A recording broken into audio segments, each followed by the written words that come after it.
Bom, seguindo uma iniciativa que houve no ano de 2019 nos Estados Unidos, onde lá foi criado o mês da conscientização da ameaça interna, com o objetivo de chamar a atenção das empresas, enfim, das instituições, com relação ao problema da ameaça interna.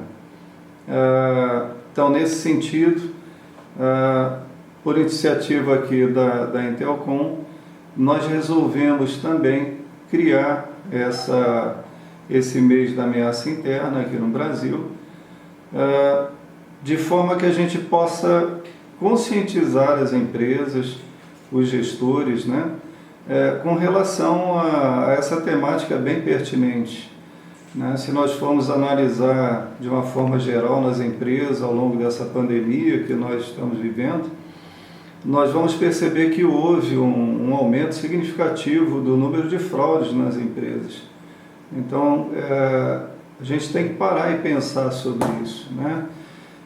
Enfim, o grande objetivo, então, da criação desse mês da ameaça interna é exatamente a conscientização das empresas, dos gestores, com relação à importância de acompanhar efetivamente a trajetória dos colaboradores, cada um dentro dos seus setores, dentro da empresa como um todo, né?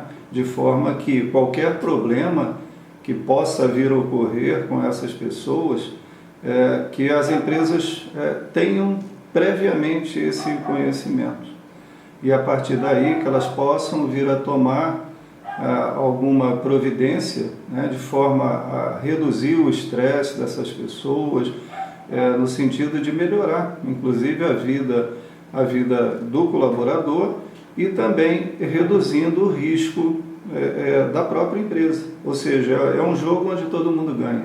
Então, o que a gente quer é exatamente levar essa conscientização e oferecer uma metodologia. Agora, quando se fala desse acompanhamento, o que mais é importante e preocupante quando se fala no estado de ser de uma pessoa, que ela trabalha numa multinacional, numa grande empresa? Eu acho que é assim, olha, todas as pessoas, o ser humano, ele sofre problemas ao longo da vida dele. Então, a pessoa, ao longo do tempo, ela pode sofrer essas variações comportamentais em decorrência de alguma crise que ela venha a sofrer na vida dela. Então, veja, todo ser humano, né, aquele que é produtivo, trabalha, enfim, ele sofre estressores na sua vida profissional, ou seja, dentro da própria empresa, e também na sua vida pessoal. Então, uma separação, um divórcio, uma morte na família, problemas financeiros, isso tudo funciona como estressores pessoais que vão influenciar aquela pessoa.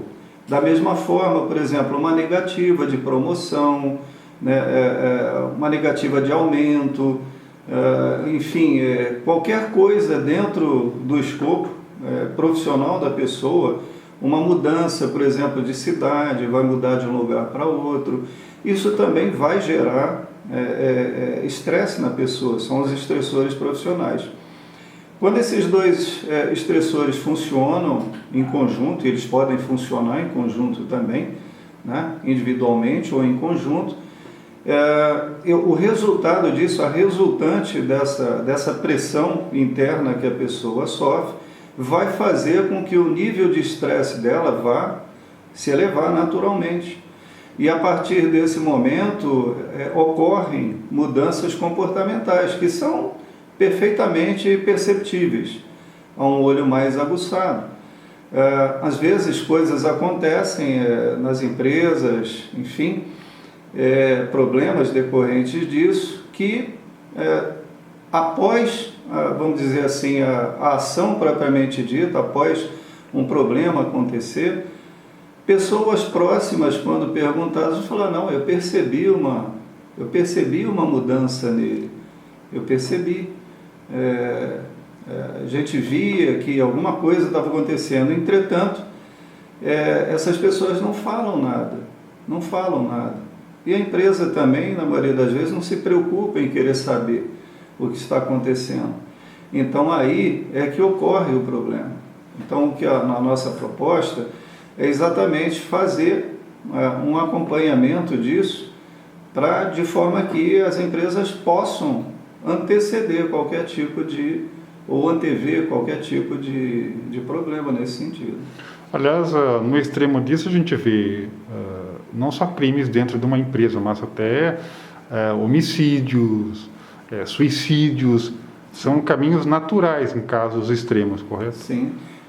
Veja, o estresse pode levar uma pessoa a fazer um sem número de coisas, né? Inclusive o próprio suicídio, a depender do perfil comportamental de cada um, do nível de maturidade desse perfil, enfim, uma série de coisas, e ela pode vir a incorrer na tentativa de suicídio ou na conclusão do ato, né?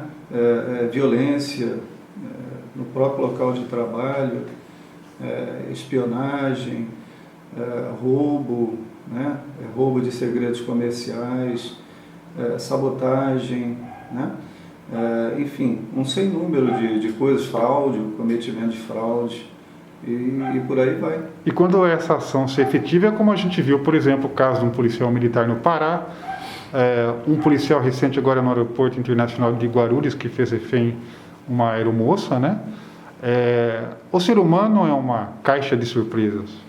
Com certeza, e cada vez mais os exemplos, o cotidiano, o dia a dia mostra a importância do acompanhamento comportamental.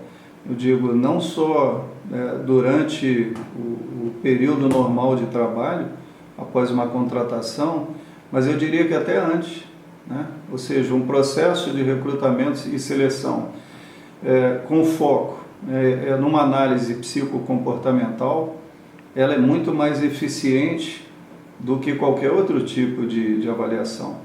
Então, nesse sentido, a Intelcom, ela visa exatamente levar essa metodologia, ou seja, um processo de recrutamento e seleção feito nesses moldes, muito mais assertivo, e um acompanhamento durante o processo normal de trabalho, após a contratação e até a demissão dessa pessoa, né, seja por vontade própria ou não. Então, a ideia é efetivamente o acompanhamento, acompanhar e detectar qualquer variação comportamental. E aí, nesse sentido, intervir previamente, agir no intuito de ajudar a própria pessoa. Ajudando essa pessoa, a empresa também está se ajudando. Como eu disse anteriormente, é um jogo onde todo mundo ganha.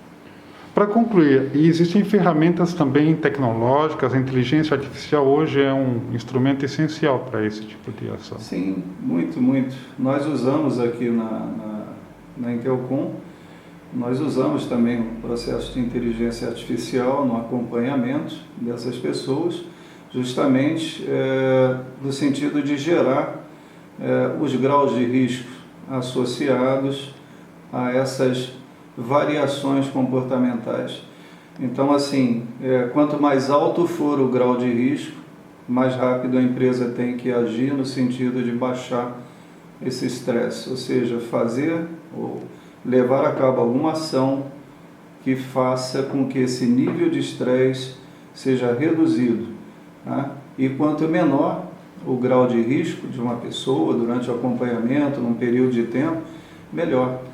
Inclusive para a utilização dessas pessoas em funções de natureza sensíveis, mais importantes, e até um aproveitamento de carreira, ou seja, uma evolução dentro da empresa, dentro de um sistema de carreira, privilegiando essas pessoas que têm um grau de risco muito baixo para funções de maior relevância. E o que é o curso Como Identificar uma Ameaça Interna nas Organizações? Bom, dentro desse escopo, dessa temática, que é o ponto principal, o ponto focal da nossa empresa, que é justamente a gestão da dimensão humana do risco, nós procuramos elaborar um curso, né, que destrinchasse todo toda essa gama de informações importantes, né, que venham a ser subsídios para os gestores nas empresas, para que eles possam melhor entender,